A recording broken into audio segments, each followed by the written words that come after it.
Hello दोस्तों, today will discuss about IAS mains writing technique.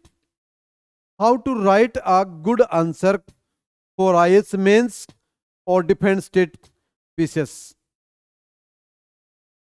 Generally, there are three ways, there are three platform, there are three layers to write a good answer in ICE mains or defense state pieces. First, introduction. Second, main body. Third, conclusion. आपको एक basic idea निर्धारित करना पड़ेगा. Approx 20% weightage देना आपको introduction को, 60% देना main body को और 20% देना आपको कंक्लूजन को. ऑलवेज कंक्लूजन हमेशा पॉजिटिव वे में होना चाहिए आपका. और जिस भी आंसर में आप maximum data, maximum fact, maximum को रिपोर्ट, मैक्सिमम डार्ट का यूज करोगे तो आपको ज़्यादा से ज़्यादा उस आंसर में मार्क्स मिलने की पॉसिबिलिटी होती है. और एक गुड आंसर, एक बेस्ट आंसर निकलने के लिए आपको दो चीज़ों पर खासकर ध्यान देना पड़ेगा. एक, इंट्रोडक्शन. ज़्यादातर एग्जाम में तो दो चीज़ दिखता है, इंट्रोडक्शन और conclusion. Let us start a model. Let us start a model question MSME in Indian economic development. इस क्वेश्चन को आप किसी भी तरीके से शुरू कर सकते हो इंट्रोडक्शन में. जैसे मैं इसको शुरू करने, एक बेस्ट वे में शुरू करने की कोशिश करूंगा. जैसे MSME, micro small medium enterprise, is the backbone of India. The role of MSME in GDP approx 31% and in export approx 40%, and or we can say that, or in output 45%, approx 1 million, or we can say that 11 crore people are working in MSME.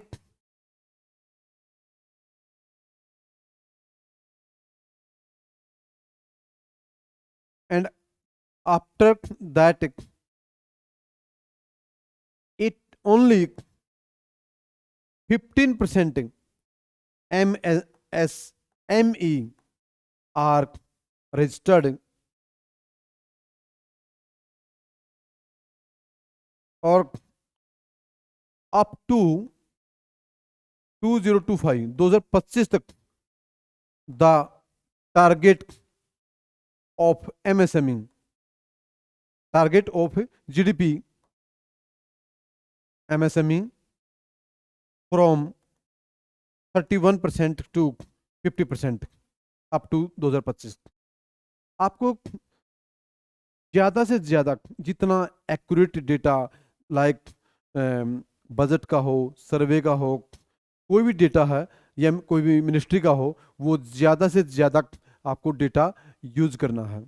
जैसे मैंने बताया कि जो MSME है, MSME है, उसका share मैंने बताया है GDP में लगभग 31% है. आफ्टर दैट मैंने बताया एक्सपोर्ट में 40% के आसपास है, आउटपुट में 45% है, और approx 11 crore MSME are 11 crore people are doing job in this sector. After agriculture, agriculture के बाद सबसे ज्यादा जो रोजगार मिला हमें वो मिला है एमएसएमई में। लगभग 110 million people at present working in MSME.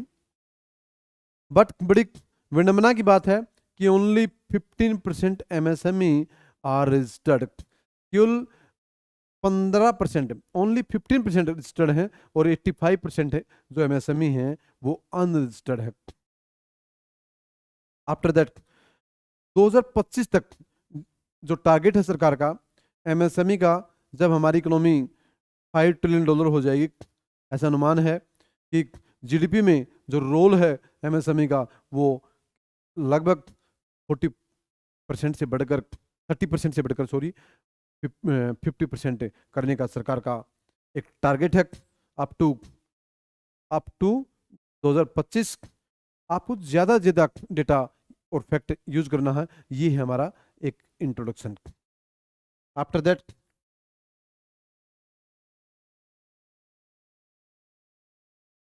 अब हमें लिखना है मेन बॉडी में। इंट्रोडक्शन में हमने एक पूरा डेटा दे दिया कि एक एमएसएमई, और जो एमएसएमई है हम इसकी ऐसे भी शुरुआत कर सकते हैं फर्स्ट टाइम, ऐसे भी इंट्रोडक्शन में first time MSME act came in 2006। हम इंट्रोडक्शन में ऐसे भी शुरुआत कर सकते हैं, सबसे पहले हम एमएसएमई एक्ट के बारे में बताना पड़ेगा। पहली बार इंडिया में एमएसएमई एक्ट कब आया? 2006 में। उसके बाद role of MSME in GDP, role of MSME in export, role of MSME in employment, role of MSME in output, how many MSME are registered, how many MSME in how many how many people are working in MSME, at present कितने percent है। अगर मैं percentage की बात करूं लगभग 22%, 22%, लगभग 22% people MSME में, टोटल जो एम्प्लॉयमेंट है देश का लगभग 22% people are working in MSME, 22% people MSME में। अगर मैं संख्या की बात करूं लगभग 11 करोड़ पीपल, अगर मैं एक्सपोर्ट की बात करूं लगभग 40%, अगर जीडीपी की बात करूं 31%, अगर आउटपुट की बात करें 45%। 2025 तक टारगेट है आप 30 से बढ़कर 50 तक करना है, ये ऐसा सरकार का टारगेट है। और आपने इस क्वेश्चन की शुरुआत में जो इंट्रोडक्शन है एमएसएमई एक्ट 2006 का जरूर जिक्र करना, क्योंकि एग्जामिनर को आपने बताना होगा कि सबसे पहले इंडिया में जो एमएसएमई एक्ट आया था वो 2006 में आया था, 2006 में आया था। ऐसा आप इंट्रोडक्शन लिख सकते हो, ये एक बेस्ट इंट्रोडक्शन हो सकता है।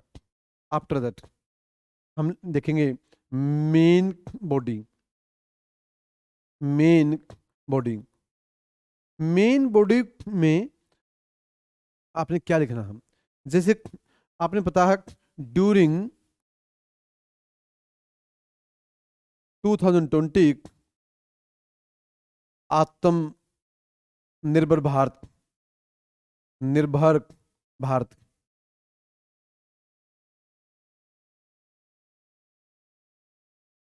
2020 में जब ड्यूरिंग पैंडेमिक कोरोना, जब आत्मनिर्भर भारत एक प्रोग्राम आया था गवर्नमेंट ऑफ इंडिया का, उस टाइम सरकार ने क्या किया, एमएसएमई एक्ट 2006 में एक अमेंडमेंट कर दिया। एमएसएमई एक्ट 2006 में अमेंडमेंट करके सरकार ने क्या बना दिया, 2020 का एक नया एमएसएमई एक्ट आ गया। इट मींस दैट सरकार ने 2020 में ड्यूरिंग कोविड तो आत्मनिर्भर भारत प्रोग्राम के तहत एमएसएमई एक्ट 2006 में संशोधन करके 2020 का नया एक्ट ले आई। इस एक्ट में आपको बताना पड़ेगा एग्जामिनर को कि क्या अमेंडमेंट किया सरकार ने 2020 में। इसमें सरकार ने तीन चीज करी, जैसे माइक्रो, स्मॉल, मीडियम। हम ऐसे भी कह सकते हैं कि ड्यूरिंग 2020 के दौरान सरकार जब नया संशोधन ले आई तो एमएसएमई की एक नई डेफिनेशन दी सरकार ने, मतलब government of India gave a new definition of MSME under act 2020 2000। और सरकार ने कौन सा अमेंडमेंट रिप्लेस कर दिया? 2006 का।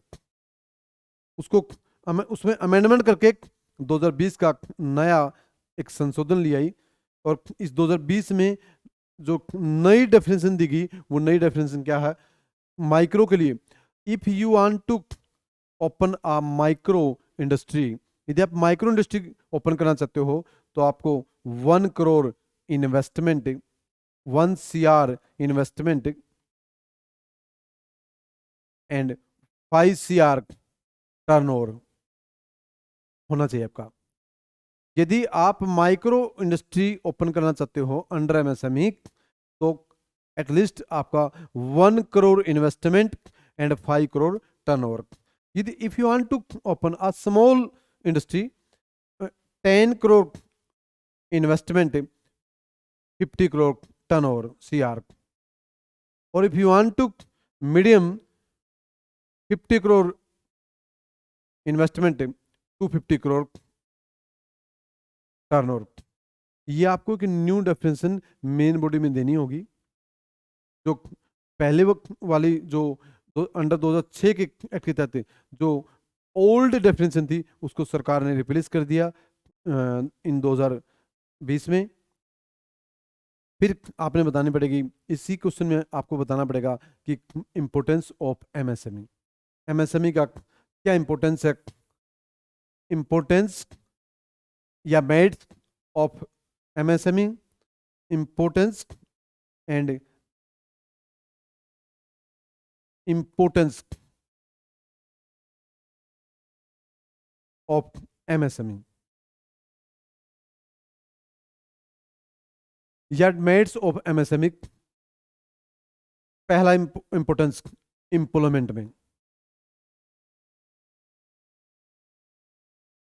Second GDP, in GDP, third export, fourth infrastructure.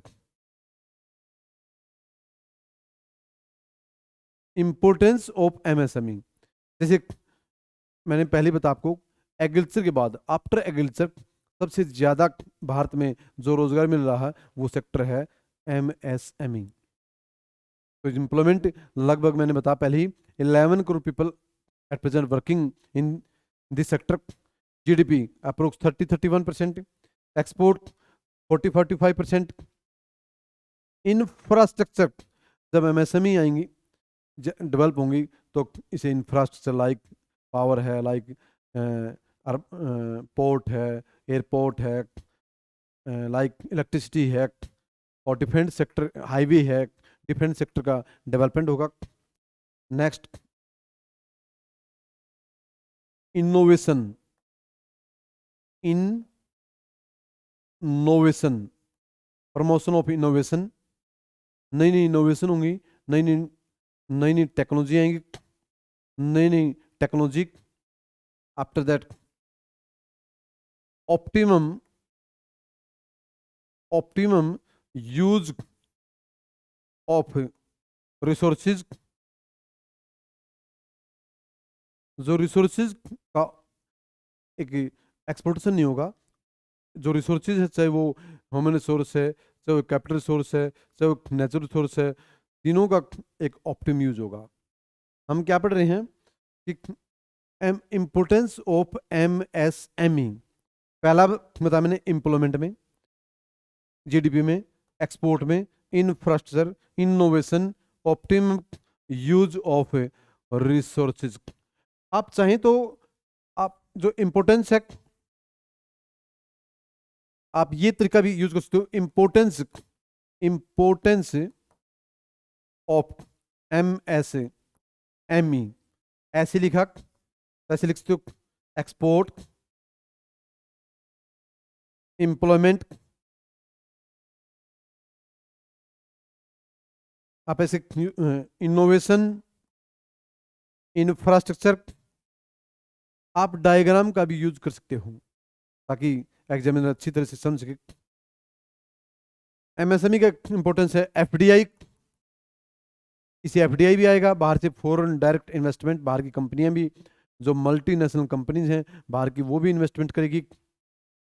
ये है मेन बता मैंने, क्योंकि आपको कई क्वेश्चन करने होते हैं, लिमिटेड टाइम होता है, 3 घंटे का टाइम होता है, आपको 3 घंटे में जनरली 20 क्वेश्चन के आसपास करने होते हैं, इसलिए आपको एक क्वेश्चन में 8 से 9 मिनट देना होता है। ये है importance of MSME. Next,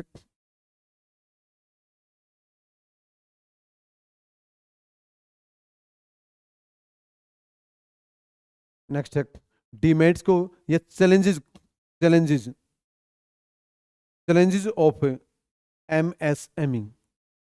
micro small medium enterprises के एट प्रेजेंट इन इंडिया में कौन कौन से इंपॉर्टेंट चैलेंजेस हैं, कौन कौन से इंपॉर्टेंट चैलेंजेस हैं, कौन कौन से ऑब्स्टेकल्स हैं। पहला जो चैलेंज है, लैक ऑफ फाइनेंस। जो पहला चैलेंज है फाइनेंस एक्ट, क्योंकि हम जानते हैं, we know that MSME has no proper collateral, उनके पास कोलेट्रल का अभाव होता है, और due to lack of collateral they can not get a proper credit, they can not get a proper finance from the government, from the banks. पहली कमी है फाइनेंस की कमी। सेकेंड जो कमी है वो है lack of technology, modern technology.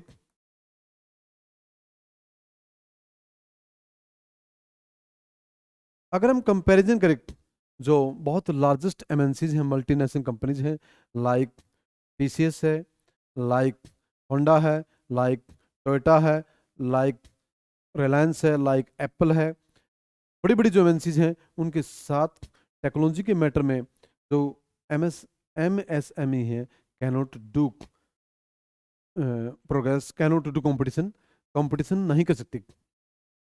Third, lack of skilled labour, skilled labour in India, India में ज्यादातर अनस्किल्ड लेबर है, और एमएसएमई ज्यादातर जो लेबर को हायर करती है वो अनस्किल्ड लेबर होती है, ये भी कमी है। Fourth, lack of innovation,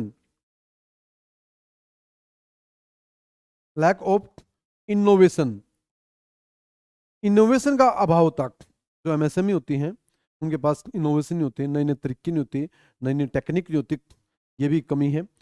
lack of innovation, lack of skilled labour, lack of modern technology, lack of finance. Next है lack of finance, lack of subsidy, government subsidy.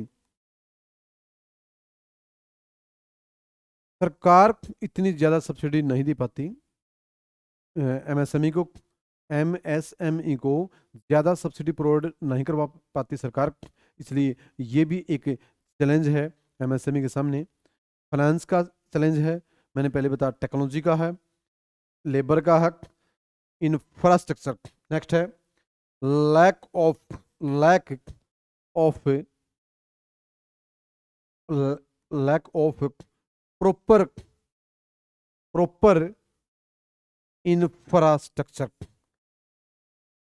India में इंफ्रास्ट्रक्चर की बहुत ज़्यादा बड़ी कमी है, बहुत ज़्यादा बड़ी कमी है इंडिया में, इंफ्रास्ट्रक्चर इतने हाई लेवल का नहीं है।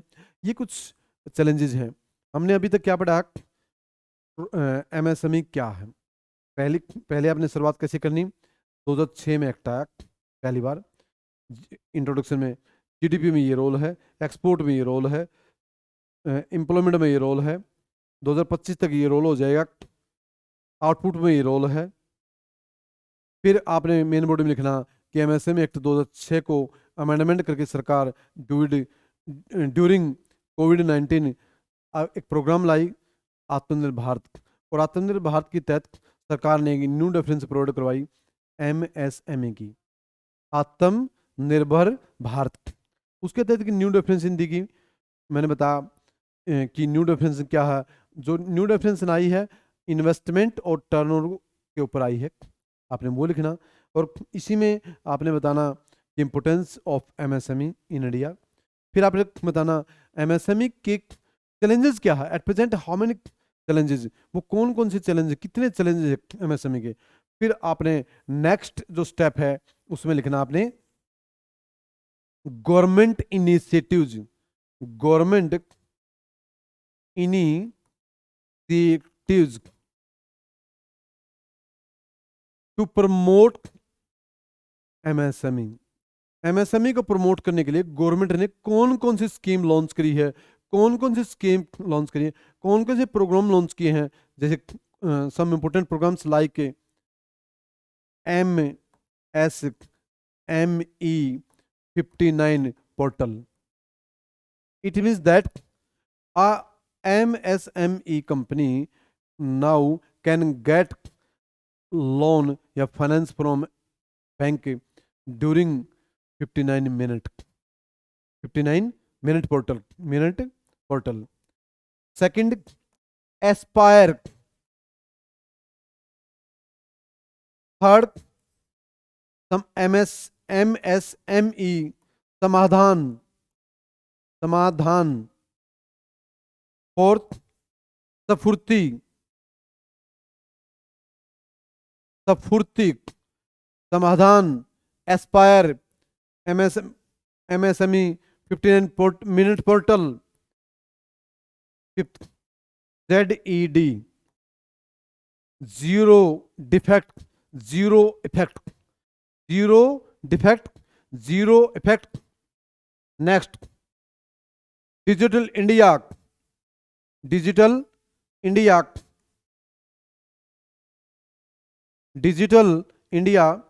Seventh,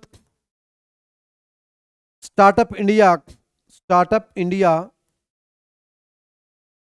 eighth, skill India. आप जरूरी नहीं, आपको समय भी देखना है, आपको दूसरे क्वेश्चन भी करने हैं।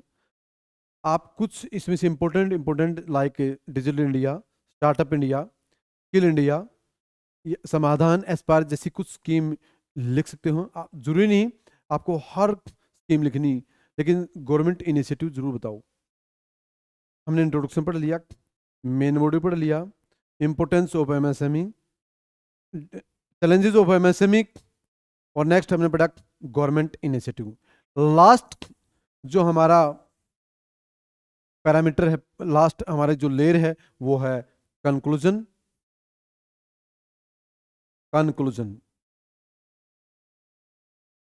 ऑलरेडी मैं आपको बता चुका हूं, कंक्लूजन हमें हमेशा ऑलवेज पॉजिटिव वे में लिखना है। कंक्लूजन कभी भी नेगेटिव वे में नहीं लिखना। आपने in the end we can say that the role of MSME is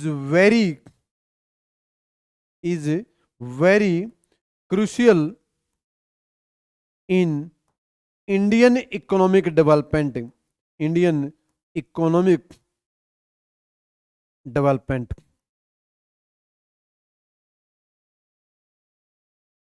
ये था एक MSME का मॉडल आंसर, MSME का क्वेश्चन है, उसका मॉडल आंसर है। और मुझे आशा है आप इसको एक बार देख लेना। ये कि मैंने कोशिश करी है कि बेस्ट आंसर लिखने की। MSME की डेफिनेशन दी मैंने, MSME का मैंने इंपॉर्टेंस बताया विद डेटा फैक्ट, MSME की चैलेंजेस, गवर्नमेंट इनिशिएटिव और कंक्लूजन। और मुझे आशा कि आप सबको ये आंसर शायद अच्छा लगेगा।